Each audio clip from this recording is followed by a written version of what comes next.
Welcome to the Legged Sportscast. It's me, Andy Grant. It's me, Jordan Neild. And welcome to another episode. Probably a depressing episode as we talk about this the shambles of the last week of sport. Before we get all negative, mate, your tips come in. Yeah, we did well. You did well. yeah. Well, we'll say we'll go as the collective, but yeah, alcohol free, 3-1 came in. To be fair, it was close. I think it ended up in a photo. But I think it was, yeah on the bob. Yeah, I was like watching it under the couch for a minute, but yeah, so good start, 3-1. He now goes for the 1,000 guineas in a few weeks, so probably be on again. Really good horse, to be fair, and obviously a good jockey. And yeah, we had Nye Bevan as well on Friday. So I'd actually just done a post on social media thinking it was 10-1, but it was probably a bit more if he caught it early, wasn't it? Yeah, I can't actually work out what the odds was, but I did the double myself, so I'll post it up. But yeah, Nye Bevan finally got his nose in front with Jamie on board. You know, that was probably the most delighted I've been with any of our horses, really, because he has been unlucky, the horse, and obviously this is a bit of a lower level than what the other horses run at, but you know, to see him win was great, and obviously the double was nice. Yeah, it was brilliant. So what was funny is I went to the Dovey Beer Garden with all the lads, and just before alcohol free ran, obviously a couple of the lads had already had a bet on it, but the rest of them were like, what are all you watching there? Because we were just about to watch the race on our phone. So another like 100-200 quid got lumped on it just before the race. I was thinking, I hope Jordan this comes in. And like I said, it did, mate. So yeah, you smashed it. Yeah, good. Hopefully we can face the many. Yeah. I backed Southampton. Obviously they got beat 1-0 by Leicester. I thought it'd be a close game. Yeah. Obviously a little scrappy 1-0 win for Leicester. Unlucky on our 44-1 treble, but yeah, so that's 1-0 to you, innit? Yeah, so that's 2 points to 0, innit? So I'm clear of the forfeits for now. And then after that, it was the kind of just this... Yeah, just went downhill, didn't it? Just went, yeah. I think, mate, what was funny is we were talking about how you kind of fallen out of love with football a little bit with VAR and no fans, and when you think you can't get more fed up with it, they dropped this news of this Europa Super League thing. Yeah, I thought it was a joke. I sent you the screenshot, didn't I? And I was like, look at this. And I thought it was just one of the... Because they've always spoke about it, haven't they, for a couple of years, but it's never sort of come to fruition. Sort of been, you know, a could-be thing. But then it gained traction so fast. And then obviously ultimately fell off just as quick, but... Well, you say it's fell off. Florentino Perez has come out and said it's not dead, it's just on standby. I've said this to a few people, like the worry I have is then people are so rich, so powerful, businessmen, they don't take no. Do you know what I mean? And they used to get in their own way. And they're going to come back with this in maybe a little bit of a reformed version, maybe a bit cleverer with the money, maybe a bit cleverer with who they recruit, and they're going to go again. These people aren't just going to stop and say, that's us, then no problem, we'll go back to normal. They just don't work like that. What's pissed me off and made me so sad as well this past week is the hypocrisy of it all. Mate. You know, like Sky coming out, and to be fair, I backed Carragher and Neville, and I do. I think, you know, they were quite emotional on Monday Night Football, and there was a bit of a rallying cry for the fans, wasn't it? Which I thought was needed. And it's not against them too, but Sky, who employ them, just as fucking bad. Yeah, they were trying to flog them, and BT were trying to flog pay-per-view footy in the middle of the pandemic. 15 quid a game for dead rubbers, like games that meant nothing. So you can't, like, as you say, it is hypocrisy. Like you can't complain that people are greedy and doing this just for money when you're doing the exact same thing. And you know, just go across a couple of sports. I mean, in the boxing, Eddie Hearn's about to move away from Sky, but they're moaning about that. But then they'll flog pretty much any fight on pay-per-view, £20. You know what I mean? If you're gonna have models, then you've got to stand by them across the board, haven't you? It's a scary thing for society. Again, we touched on it on the podcast we done recently about just kind of what people are prepared to do for money. Again, this podcast has always been about just having conversations with good people, you know, hearing good stories, and it's not kind of clickbaity or for anything, because I'm not that bothered about the views and then the money. Whereas it's getting to a point in society where people aren't asked and they'll do anything for more money. You know, they've got such a good... It's probably not perfect. I don't know the ins and outs of how the Premier League works and the Champions League works. No doubt it's not perfect. But it's to me anyway, it doesn't need this big radical change where just now 15 or 20 teams can compete every year and it kind of gets opened up to the world. Yeah. I don't know why they can't just come together and say, look, let's divide the pie out a bit more even. Instead, it's just like, fuck everyone. Yeah, it's Americanized. I think it's like how society's got. It's like, fuck everyone else. I want this. I want to make more money, and then you can just do what you want. That's how them people who are at the top of it, I don't know all the names, but Arsenal, Liverpool, Manchester United, Tottenham, Real Madrid, etc. That's how they got to the top of their respective businesses or whatever, is by being cutthroat, being, horrible people, really. They don't really care for what... I know they've put a video out now, especially Liverpool, saying, I got it wrong, sorry to the fans, but are they sorry, or are they just sorry that we revolted? You know what I mean? They're not, and the thing is, it's not the first time the Liverpool owners have done this. No. Even, again, you talk about hypocrisy. I actually quite like him. That Peter Moore, I've met him a few times, seems like a nice guy, the previous chairman of Liverpool. He come out and said something.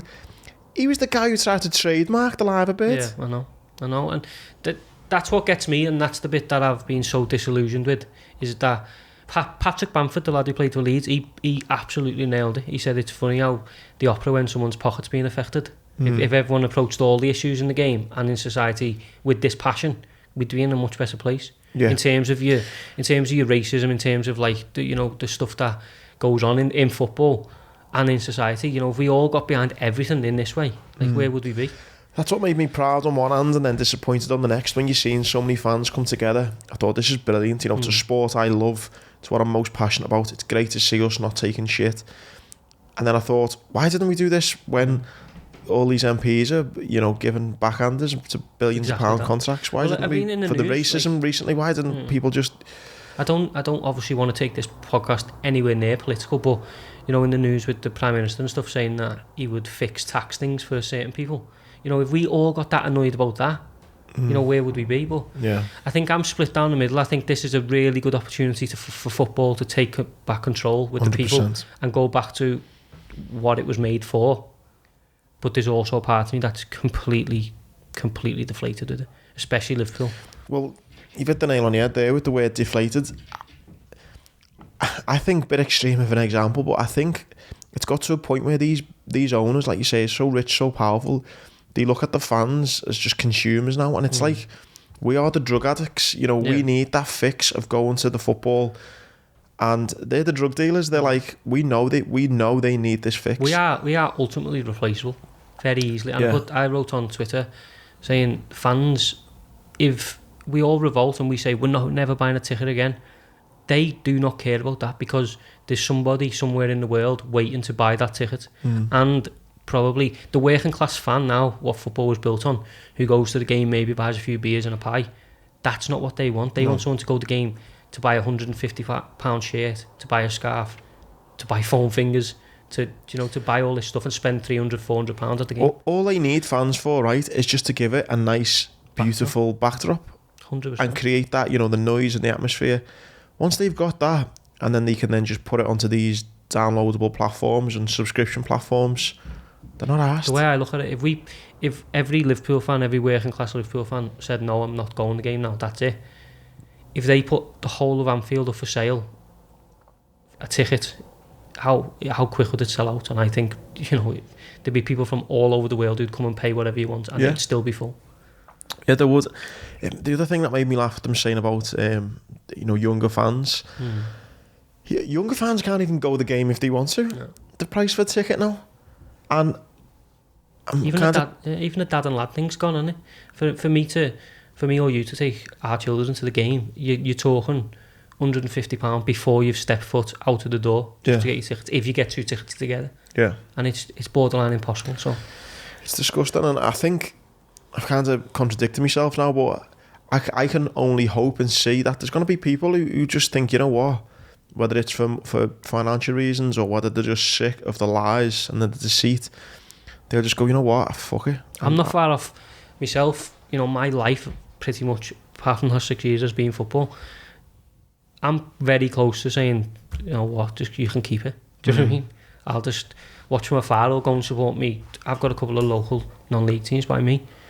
And it's just that I think that I don't think I'm the only one there. No, you're not. And it breaks my heart, the fact that everything, I seen one of the analogies on Twitter, it was like, you're in a marriage and, your partner's strayed away, you've made it work again, and they've done it again, because it's like, even when now there's success for Liverpool, it's tainted because you think these fucking billionaire owners are making money now off this, and you although you're buzzing for Klopp and the lads, it's like you fucking. I can't sit here and say that them Liverpool owners won't do another thing within the next 6 months, 12 months, because they're not going to sell it, because they're going to say no, we don't work like that. You're not going to intimidate us into selling our business, and that's another sad thing for us all, because I think a couple of the teams that didn't go into the Super League, they were like fan owned. I think but I don't know the actual details of Bayern Munich and think the fans have got a bigger sort of chunk or a bigger say in what goes on.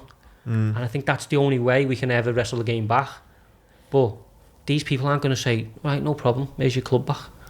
I think if fans are going to mobilise and try and get maybe a percentage owned by the club, they also need to, me included, need to be realistic. You can't be asking for Mbappe to get signed and Haaland, and where's this money coming from? If you're going to kind of moan at your club for not buying the best player or giving the best wages, then you need to realise that, listen, it's a business. Do you know what I mean? Money does need to come from somewhere. So, like you just mentioned then, I hope it's an opportunity for football to have a restructure all over. Because even, listen, I wouldn't knock it back if someone was paying me that much a week, but you can't have people on 300-400 grand a week. It's fucking ridiculous. It's unsustainable, isn't it? And it gives people an unsustainable look at life, because fair play to Henderson and Rashford and people like that who obviously got together and made an action to stop this, because I was annoyed that everybody was just talking about how bad it was. They actually went and done something about it. But you're giving people this like unsustainable way of life that only like 0.01% of people can have. And if you're in the 0.01%, yes, it's great having your bank filled up every week with that much money, but how can you expect these people to act responsibly, one, and be independent adults? Because I would guarantee now a large percent of Premier League footballers are not independent adults in terms of looking after their own life and being responsible for what goes on, and that's a problem. I spoke to Carragher once and he said there's something like about 50% of Premier League footballers are either divorced or bankrupt within 5 years. Yeah, because you can't give people this unrealistic way of living and then expect them to fit in and do the things that normal people do. You can't give someone that much money and then say, like, some of them do have happy marriages, but go and have a happy marriage, go and have a normal life, because it just doesn't work, and it's unrealistic expectation. I think the whole of football just needs a complete rethink, and it's the other side. This again, it's so sad. I'm struggling to find any positives. Is I can't see it making a big change, because again, it's a lot of the problems in football, with the greed and all, it's society problems. It's not just in football, it's a society problem. You look at Amazon with Jeff Bezos, it's easy to go, let's fight for your your high street, and that's shop local and stuff like that. Yeah, we all should do that more, but how fucking easy is it to just click, boom, it's done. He's made it so easy. Yeah. And that's what these are doing. That's what the world society is. We all love convenience, don't we? Yeah. And we all, as fans and consumers of football, as Liverpool fans, we love the convenience of us being able to go and buy the best players and us being able to have this great stadium and stuff. And it's a good point you make about life as well. The big companies that do well, your Amazons, even stuff like Domino's Pizza, the reason they're so successful is because they make it convenient for you. You do one click and you know it's coming. Yeah. And we all have models, but none. How many of us truly stand by them? Yeah. 7 days a week. Not many. I know I'm guilty of it. Well, I've had problems in the past, and the first place I've gone is, I need it by tomorrow, Amazon. Yeah. Do you know what I mean? And then I'm the first to stand up and say, well, that's terrible. Like, you see the way they treat workers and stuff like that. But Yeah, and that's what I mean. I think footballers, we can't just call for new owners. You need to kind of think, well, actually,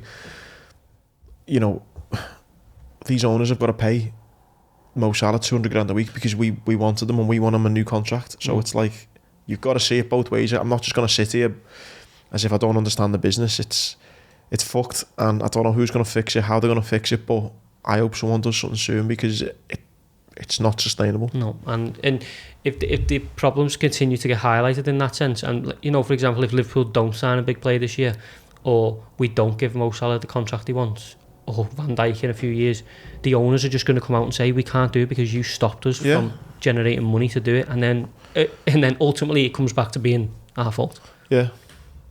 Scary bit. But I know. It's 10 minutes of depressing talk. But yeah, but on following on from that, like it did put me off watching the game. I watched the first half of the Leeds Liverpool game. We went in 1-0 up at half time, and I was thinking, this might not even matter. No. Because the Champions League might not even be a thing. The thing that struck me as well, we conceded 86 minutes, was it, or 87 minutes, and I was sat at home. I was working at the time, and I just went, closed my laptop, turned the telly off, and just sort of got myself ready to go to bed. You know, because I was at that point where I was like, I just don't care. Yeah. What happens now is beyond what's happening on this pitch. Yeah, I mean, we sat here last week and said about the season's a write-off. I mean, I know Liverpool have still got Champions League, and I hope we do get it, but for me, it's just that passion for me this season's just completely gone. I need a break from it, to be fair. Like, just to get it on. I know we've got the Euros thing, but I'm not a big international football fan, so I won't really get involved with that. But I do need it to Liverpool just to be off my TV for a bit. Same, 100%, mate. I felt like the last time I felt like that was when, you know, I think when Gerrard slipped, when we nearly won the league, and it was so, every week was so high pressured, and I just thought I need a break, and it's different reasons this time, but no, I agree. I just want to just switch off and pick it back up again in August. This weekend it is, you know, again, the football, the top four race. West Ham have got Chelsea, which will give one of them teams a chance to, you know, go forward, and Liverpool potentially a chance to jump on it. Also the Man City and Spurs League Cup final. I thought it was mad them sacking Jose. I mean, 6 days before the final. I've seen a couple of things this week about when they sacked him, depending on where they was how much they had to pay him off. See the Jamie Redknapp thing, the voice note? Yeah, it's just like... Again, money true. Again. And they've got a cup final, so they're basically sacrificing a cup that they don't win very often for, you know, let's save a few quid. It was a few quid though, wasn't it? Yeah, it was a few quid. Like. Yeah, so anyone who hadn't heard the voice note, I think it was a leaked Jamie Redknapp voice note, and it was if they sacked Jose when he was in 4th place, they had to give him something like 10 or 15 million. If he was 5th place, it was like, went down to 8. If it was 7... Anyway, where are they now? 8 or something? 7th or 8th? So it's like single figure million. So it was like 3 or 4 million you have to pay him off. I was reading something that he's earned like over £100 million from being sacked. Like, he's the rich man's Sam Allardyce, isn't he? He's got 100 mil for being incompetent. It's unbelievable. It's crazy. But yeah, like, things like that, that's the problem in football. Like things like that, it's fucked. How did he get that in the contract? Do you know what I mean? If you imagine sitting down for any job and saying, look, if I'm bad at it, can you give me some money to leave? The next 3 years, you just say, no. Yeah. But, you know, I'm going to come and work in Tesco's, right? And if I'm shit on the till, sack me, but pay me for the next 3 years. Exactly. That's literally what they're doing. It's crazy, but I mean, that game obviously holds significance for that. But yeah, again, it's sort of, even that now, cup final, it sort of feels like a sideshow, doesn't it? Yeah, it's like, a byproduct of them saving money, and like you say, like him or loathe him, Jose Mourinho wins trophies. Well, to be honest, if you ask all them players, they'd rather be going into that game with Mourinho than Ryan Mason. I think so, yeah. And I know maybe some of them didn't have the greatest relationship with him, but whether, as you say, whether we like him or we don't, his record speaks for itself. He's a serial winner, and you'd want to have, you know, I think Steven Gerrard said that, you know, the only time when he was kind of wanting to leave Liverpool, it wasn't on to do with Chelsea, it was the Mourinho. Yeah.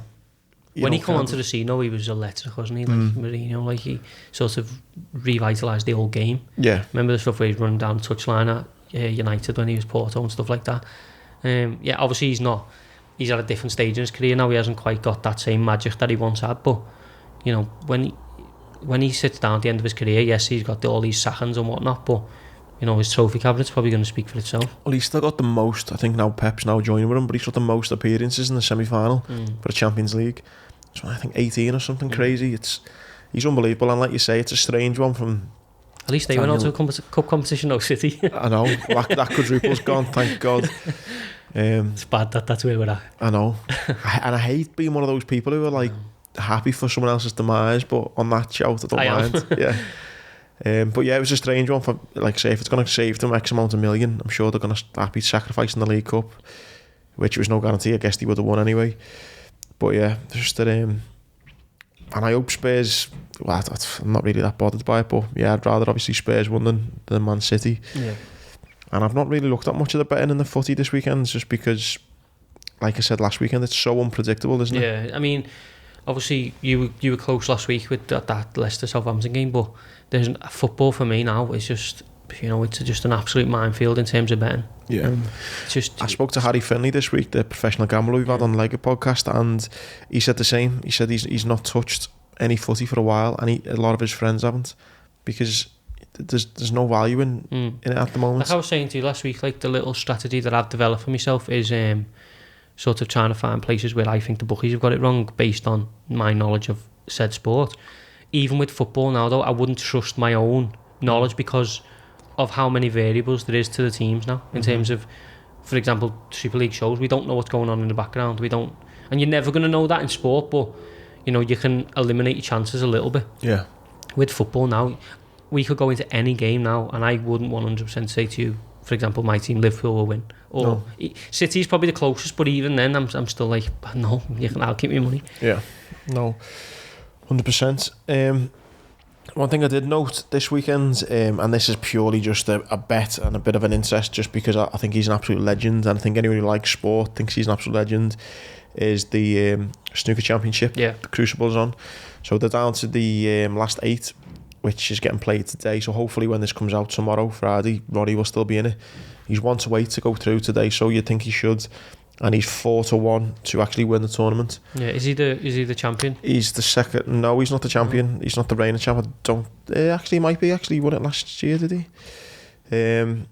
He's 11-8 to reach the final. He's the second favourite at the minute, which you'd think is the favourite. Yeah, I'm not massive on snooker, but as you say, Ronnie O'Sullivan's one of them. He's just crossover star, isn't he? Yeah, he's just such a legend. I just love that virtual reality video of him. Yeah, boss. So I think, that'd just be a pure interest bet, 4-1 for him to win. I think I'll be having 20 quid on that just because it's Ronnie O'Sullivan. Yeah. But that doesn't actually conclude until next weekend, so there'll be another show before then. But at the moment, you can get 4-1 for him to win, and like I say, 11-8 to reach the final, which might be a bit of a safer bet as well. Yeah. He's such a character for such a marginal sport. Like, obviously, it's not massively in your face snooker in terms of, but you know, everybody knows who he is, don't they? No matter what. And you know, I think that's brilliant about sport, where you can have characters like that in small air sports. Yeah, just transcend.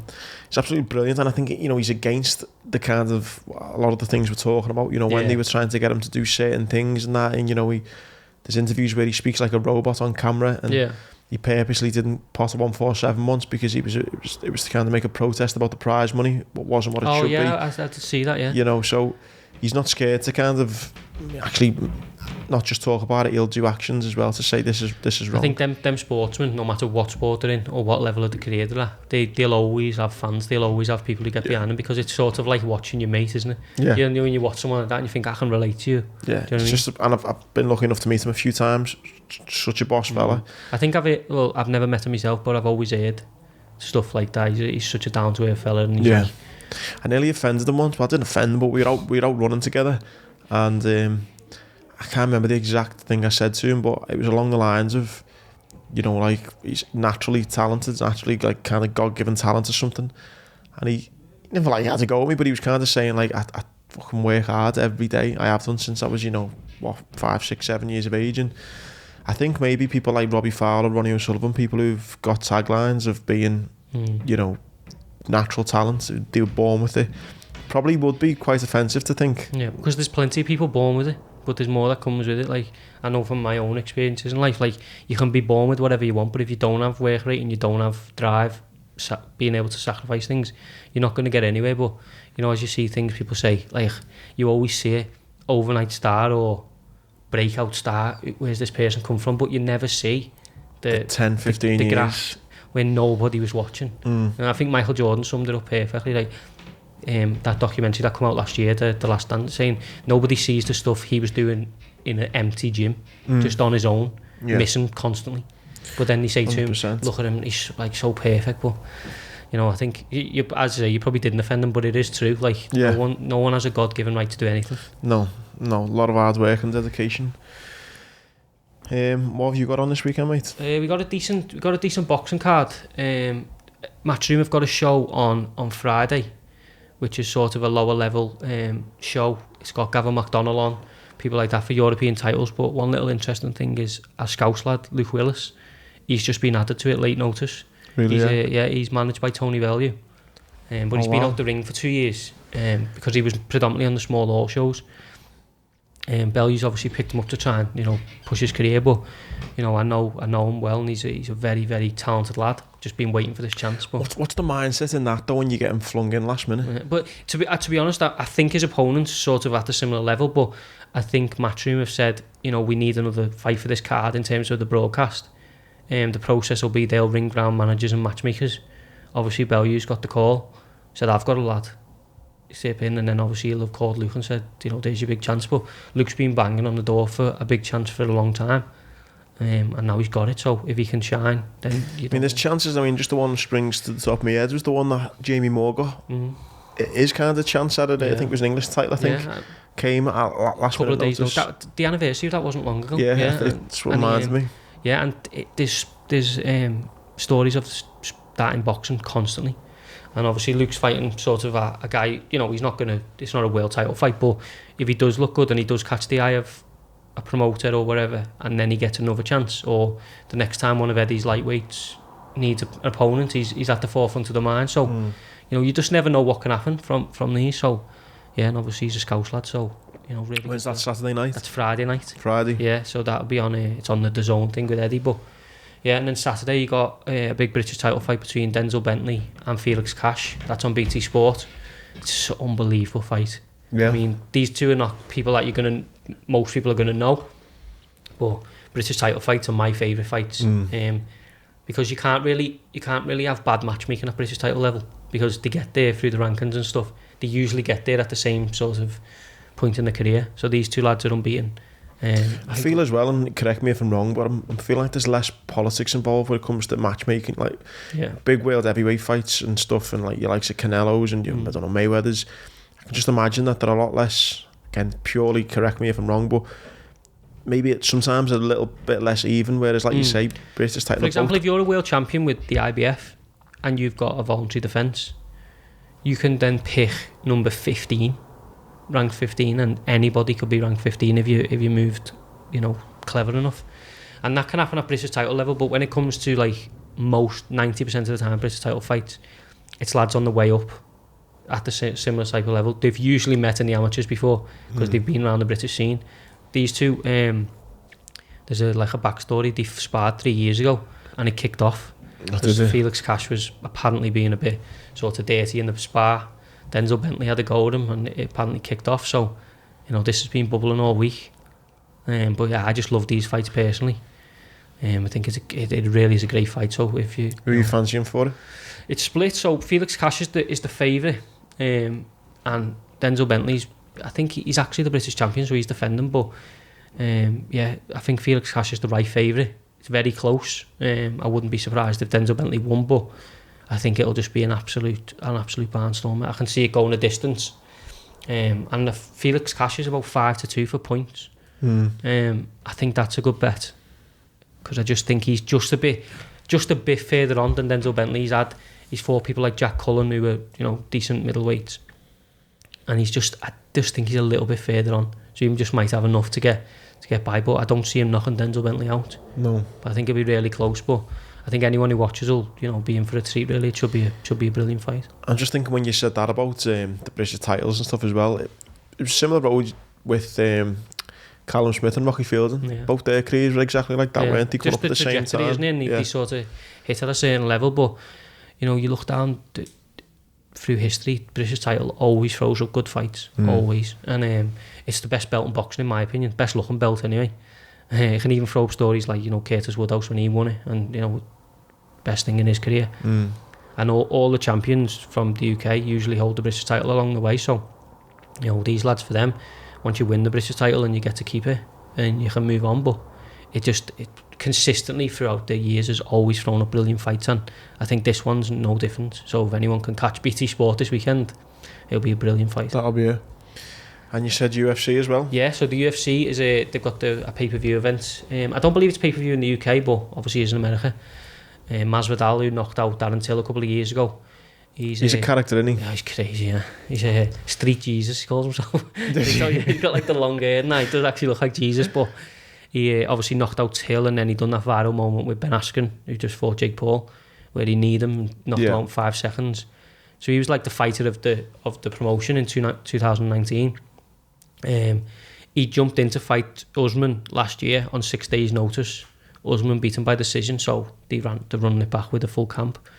Kamaru Usman, who's the champion, he's an elite fighter. Like, he's not always the greatest to watch because he's got a wrestling background, but like sort of took the old Floyd Mayweather thing that he did at the end of his career.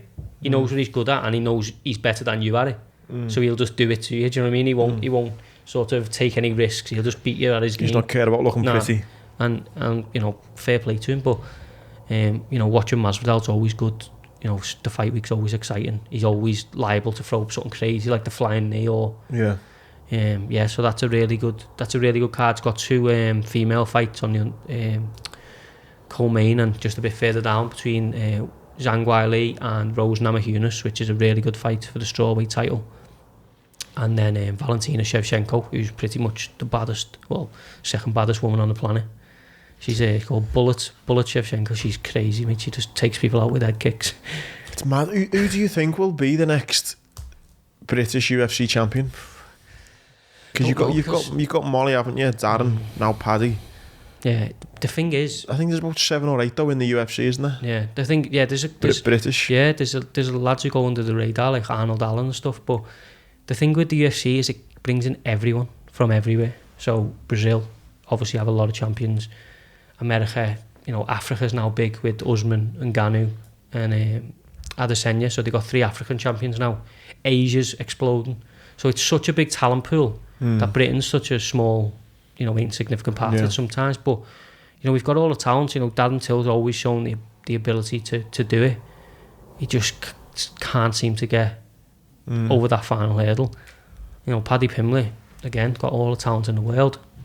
He was having a back and forth, wasn't he, this week? Yeah, but I think he's just looking for a fight, isn't he? But you know, I said it to you, I think it's looking July that he'll make his debut. But you know, he'll make waves, innit? You know, people will know he's there. But you know, whether he gets to the top is on him, really. But it's such a... With boxing, you can get to a world title if you're managed correct. In the UFC, there's one champion in one division. Yeah, I do like that about the UFC. Yeah, I do, and I think that's why I think MMA is the fastest growing sport in the world. And I think eventually it'll get to or surpass boxing because of that. Because when Paddy goes in, for example, he won't be matched with, you know, and I've got all the respect in the world for these people, but he won't be matched with a journeyman. He'll be matched with someone who wants to also be the lightweight or the featherweight champion, you know. Yeah. So as soon as you go in, it's you know, elite level competition, and that's why people get found out. But yeah, I mean, I've got like a soft spot for Molly. Like, I always love watching her fights. She's such a she's a likable character. Yeah. But she's she's sort of had a win and a few defeats, so she's still knocking on the door. But yeah, personally, I'd hope it is Paddy, just because of the story. You know, it'd be great, wouldn't it? But a lot of people are so divided on Paddy as well, and I've met him quite a few times now, and I think he's a really nice guy. I think the problem what people have with him is when he was so young, and this is why I like him. People's opinion of him is maybe a bit negative, but on the podcast we done with him, he kind of says, look, I was a dickhead. It went to my head, I was a dickhead, and he kind of... People's opinion of him, he kind of knows that, and he knows he was a bit of a dickhead when he was a bit younger. And I think for him then to be a bit older and go, look, I'm not that same kid anymore, I'm a bit more mature now, that's why I've now waited and gone to the UFC later. I think that takes a lot to... I think no one can ever say he hasn't been himself. You know what I mean? And that, I don't think there's many people in life who can say that. Yeah. And I think, you know, whether you like him, there's this old thing within combat sports, within anything really, whether people like him or dislike him, they're going to watch, because 50% want to watch him, or want to watch him become champion. 50% want to see him get knocked clean out. Regardless of that, they're watching and putting money eventually in his pocket. So I think a lot of his character is, maybe now is purposeful, because he knows, you know, if I'm a character, people are going to watch. And you know, the blueprint's there. Conor McGregor is the very top of it. Yeah. People hate him and people love him, but he's one of the richest athletes in the world. I'm the same, mate. I loved him when he first came on the scene, and I fucking hated him, but I still watch him. And when it's fight week for him, I am watching every press conference, I am watching every bit of YouTube, I'm watching everything. Floyd Mayweather done it, Conor McGregor's done it.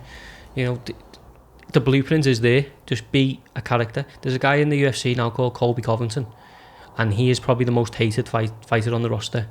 He's big on Donald Trump, big on, like, you know, he says a lot of bad stuff, But from all reports, that's not him as a guy. But the UFC told him early in his career that he was about to get cut unless he does something. Really? And if you watch his early career, he weren't this guy. And then he sort of fabricated this character, become divisive, become watchable.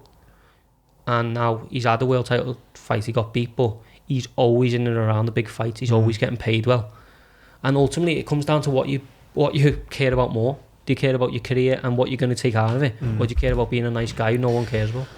Yeah, and that falls into the Logan Paul thing or Jake Paul thing with Ben Askren. It was like, when he walked away, it's like he didn't look that fucking bothered that he'd just been knocked out. He walked out of the ring, he's got his missus there, and listen, whether you think it was fixed or not, I don't know, but he didn't look that bothered. No, but to be honest, he said this week, I was there because they were giving me money to do something that I didn't care about. Is that what he come out and said, yeah? So he'd done an interview with Ariel Helwani, and they asked him, are you more ashamed by this or when you got knocked out in 5 seconds by Jorge Masvidal? And he said Masvidal because I cared about that. I went into that fight and I knew if I won that I was getting a shot at the UFC title, so I cared and I got knocked out. Comes with the territory. But he said I did not care about this weekend. He said I got knocked down, I was fine. I said to the ref, I'm fine. The ref waved it off again. I'm sure the ref is having a nice holiday now. Yeah, but 100%. That should never have been waved off. And he said the ref said no, so I said no problem. I'll go back, and I'll be. He's got a big wrestling academy in America. He said I'll be back at my wrestling academy Monday, waiting for my money to land. And you know what? There's a lot to be said for that. I mean, I'm in no way on board with this Jake Paul thing. I understand it. I'm not stupid, but I don't believe he's going to ever do anything in boxing. I think he's in boxing until he gets found out, and then he'll go somewhere else. But you can't argue with it because consumers at the end of the day pay the bills, and he done 1.5 million pay-per-view buys. It's about $65 million there or thereabout. How the fuck? Do you know what I mean? And it's how much did he make from that fight, you reckon? So apparently, I put a thing up that they got paid more flat fee than the UFC main event this weekend, which is crazy. So the UFC main event this past weekend was Robert Whittaker versus Kelvin Gastelum. Robert Whittaker's the former middleweight champion, probably going to fight for the middleweight belt next. I think he got, reports 210 grand. Kelvin Gastelum got 100 odd. Ben Askren got 5. That's a flat fee. Yeah.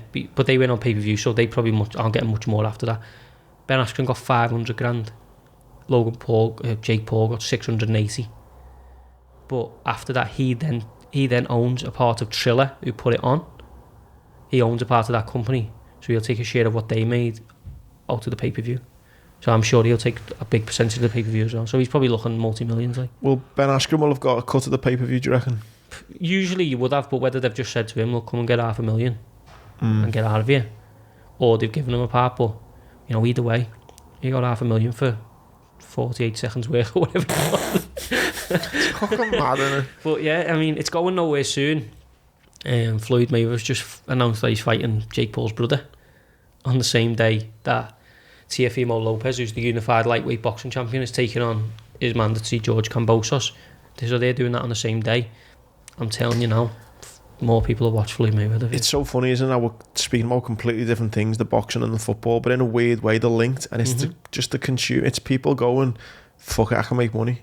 People will do it. People will watch. People will pay. Fuck it, I'm doing it. Someone said this week, and I hadn't thought about this, and I took it on board. If boxing continues to mess around with champions not fighting champions, and champions fighting people C, D level fighters, and then someone comes in and starts putting on entertainment like this, Justin Bieber singing, Snoop Dogg stoned out of his mind. I think there's Oscar De La Hoya, so he's coked up off his head, giving it loads on the commentary. If you give people this freak show instead of a world champion fighting someone who shouldn't be in the ring with them, they're going to switch over to that because that's just the way the world is. So maybe it's as we said, it's a good opportunity for football. Maybe it's a good opportunity for boxing as well to say, look, they can't keep doing this. And I know Eddie's now announced that he's leaving Sky. Well, he's about to announce he's leaving Sky to go with DAZN, and he's been big on the champion versus champion. Sort of. I'm not Canelo's biggest fan, but he's sort of doing it now. He's fighting the best.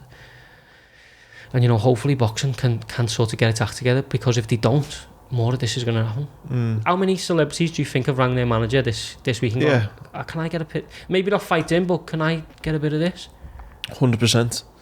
And again, as much as I'm like you, I don't like it. You fuck me, I can understand it. If these you'd have to be stupid not to. You're either stupid or you don't want to believe it. If these has-been celebrities, has-been sportsmen, you know, we were super well respected or well liked, you know, but are not in the limelight, why wouldn't you try and go, hang on, I can start a little bit of Twitter beef with so-and-so and maybe get a fight and put it on YouTube and make $500,000. If you've got a big enough audience and you know they will buy into it, it's probably the quickest way to make the most money you've ever made in your life. Do you know what I mean? And, you know, whether we like it or not, it's here. And this is the new, you know, YouTube, stuff like that. This is the new age. And if you don't get on board, you're going to get left behind. And I think boxing was sort of, you know, I think this has woke them up, especially savvy people like Eddie Hearn and stuff like that. And they will catch up. But, you know, I think this was sort of a wake-up call because boxing was in this, like, untouchable position for a while. You know, basically, we'll put on these fights and people will buy it anyway because they love boxing. I wish boxing would just go, right, you know what, to stop this freak show, just put him in with someone good and just get him fucking knocked out straight away. Yeah, well, he's talking about fighting Tommy Fury, so Tyson's younger brother, who's a good fighter, but he's no further along in his career than Jake Paul is. He didn't have a massive amateur background. And he was fucking in bloody Love Island like... So, obviously, they're going to I'm thinking just go to Callum Smith, just give Callum Smith 10 million, just go and fucking clean him out and then just done then. I know, but because this Jake Paul's got that much money behind him, he doesn't need... He can say no to these people. Yeah, he can pick and choose, can't he? And, you know, I think he's talking about fighting Tyron Woodley, who's another UFC fighter who had back to put an end to this. Yeah, but he definitely should. He's a fucking beast, him. Yeah, but he's lost 4 on the spin in the UFC, but a couple by decision, 1 by submission. But he's got hands like he can throw. He put Darren Till down when they fought. So he was in Ben Askren's corner, and I don't know if you've seen the clip. There's a clip of Tyron Woodley's gone into Jake Paul's dressing room to see, sort of look over the wrapping of the hands and that to make sure nothing dodgy's going on. And Jake Paul and them are giving him loads, saying, "What are you doing in here? You don't know nothing about this." And he's like, "I've earned my stripes." But you can see his face, like, you know what I mean? He's like, "You disrespecting me." But I think loads of people come out on Twitter, Daniel Cormier, people like that from the UFC. Like, do these people not know who this guy is? Do you know what I mean? No respect at all, is there? And to be honest, if he'd have switched in that changing room, he'd have cleaned a lot of them out. But like, if he gets, I hope he does get the fight. Well, you know, I can't see them doing that. Do you not think? Nah, because too dangerous risk for them. reward, innit? Yeah. Because he knows now he's probably got 3 more fights where he can earn 10, 15, 20 million. What's he going to risk it for? Mate, I feel like I'm such an old man moaning about things, but I fucking hate how, like, just this money gives people power to just do what the fuck they want. I think it's been like that forever, hasn't it? But, you know, now it's just... Maybe I'm getting older and I'm realising it more, but it just winds me up to fuck. I speak to a mate of mine, Tom. He'd be listening to this, but we speak about the boxing every week. We both love it. And we said the same thing. Like, how is this happening? Like, do you know what I mean? There's lads now in any amateur gym in Liverpool who would beat him up. Yeah. Do you know? It's just like this bully popularity contest. High school, innit? Like, yeah, it does. It feels like, yeah. Yeah, you can come in with us if you like. Yeah, or like, you know, a bully who's fucking, you just kill him on his own, but I don't know, got people around him or something. Yeah, and he had this guy Jay Leon Love in his corner, who's a boxer, sort of like signed to Mayweather, but never really did anything. He had loads of beef with Rocky Fielding on Twitter for years. And he was in the... So he knows, obviously, who Tyron Woodley is. He's in the combat arena. And he was saying, like, you know, sort of, what are you doing in here? You know, Jake, this is the champ and stuff like that to Jake. It's mad, isn't it? But, you know, with this sort of... It's a wake-up call, isn't it, to say that, you know, this is the way society's going now. Yeah, I think... Yeah, sport in general, I think, is just, well, football anyway, boxing, UFC, I think that... Seems to be at a bit of a crossroads. Yeah. All 3 of them. Maybe there are more sports that people could tell us that there's a similar sports that are going through this kind of transition phase, but I don't like how all 3 of them are going. No.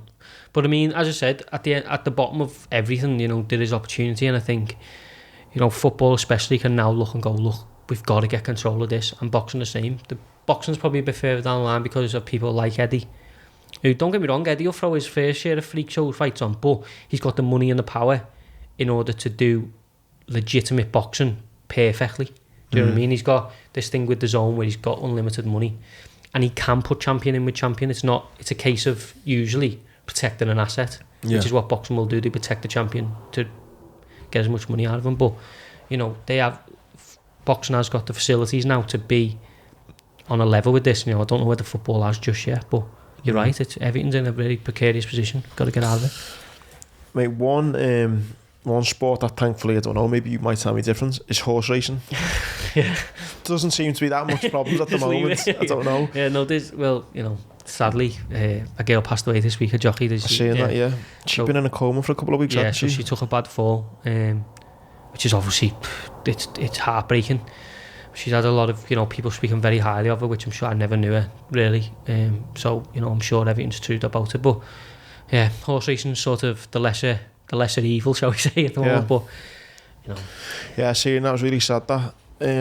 She thinks she's riding for, was it her mum's horse? Yeah, but I think she's big on the point-to-point scene, which is basically semi-professional horse racing, and then obviously she had a good few professional rides too. So, yeah, very, very sad. I think she's only 30-odd.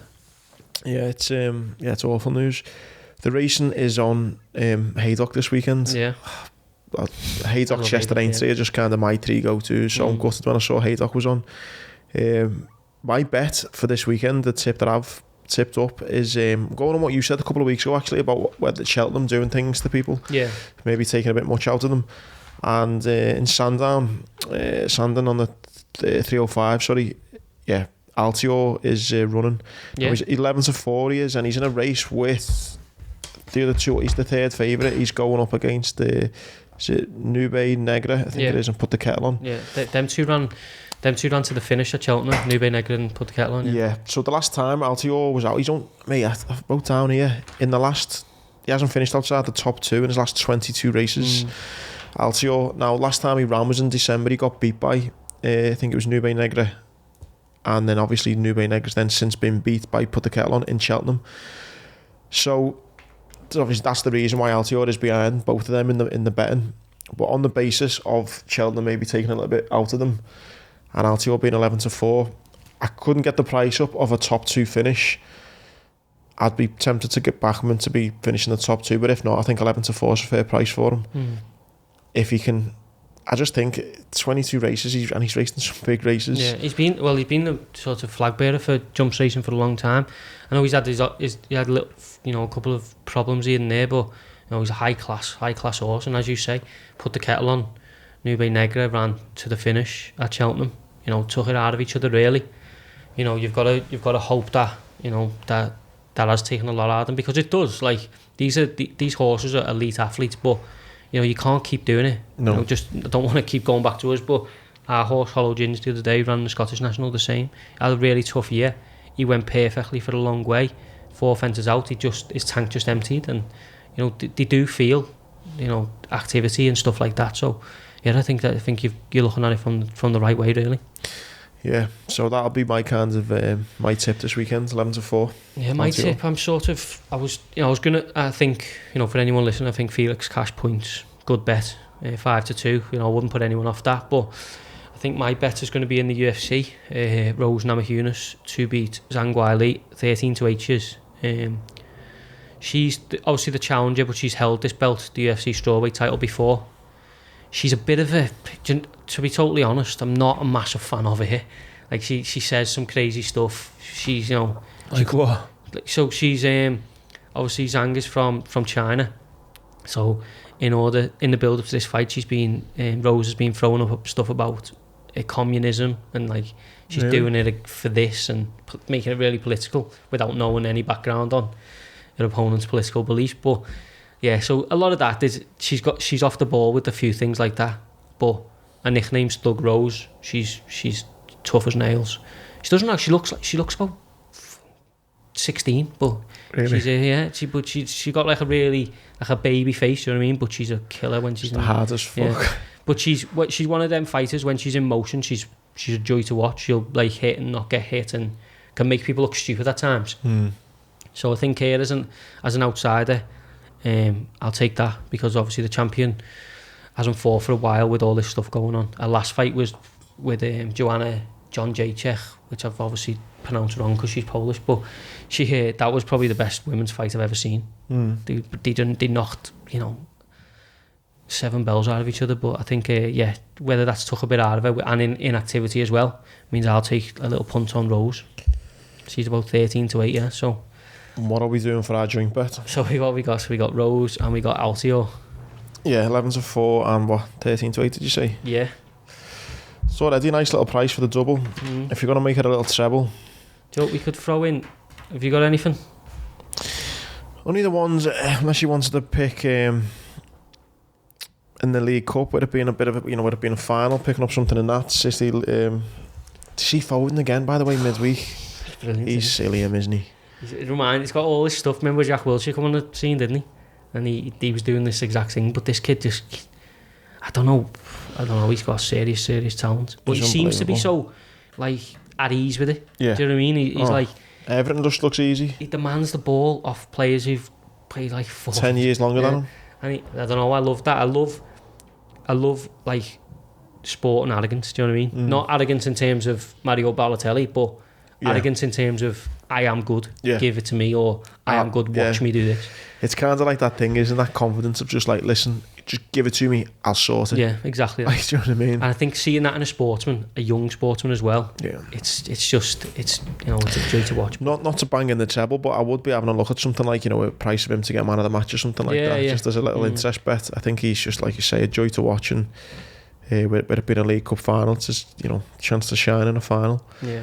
I mean, we could throw, obviously, the Felix cash thing points him 5-2, but I think we'd be looking at treble figure odds there for the treble. So I think he's about 5-2. So well, we can keep our double, and if anyone fancies that, throwing that in. You've obviously got Ronnie in there as a 4-1 shout. I thought that wasn't a bad one. That won't be finalised until next weekend when the final's due. But 11-8 for him to reach the final again. Yeah, throw that in, but just keep it as our two tips. I think it's a really good double. But obviously we threw up a couple of bets this week that I think people should obviously have a look at. If you do want to multiple them up, or go different ways, I think that a lot of good bets this week. I don't even know how long we've been rabbiting on for because I didn't start my clock, but hopefully it hasn't went over your commute to work on this Friday morning when you're listening to it. Anything else you want to end on? No, I mean, I've had a couple of messages and stuff about the podcast saying that people are enjoying it and stuff like that, so that's obviously good for us, and we're having a good time doing it. So yeah, like I say, it's early days for us, so if you do have any suggestions, things you want us to talk about more, less of, and then this is something that, again, I enjoy doing with you, so I'll be doing it regardless if everyone fucking hates it or not. But if you have got any suggestions, let us know, and hopefully, I say more so you can keep on throwing up a few tips. Hopefully, mate. Yeah, well, hope you enjoy. Big thanks to Social Scousers again. Make sure you follow, subscribe, tell your mates about it. And until next week, nice one.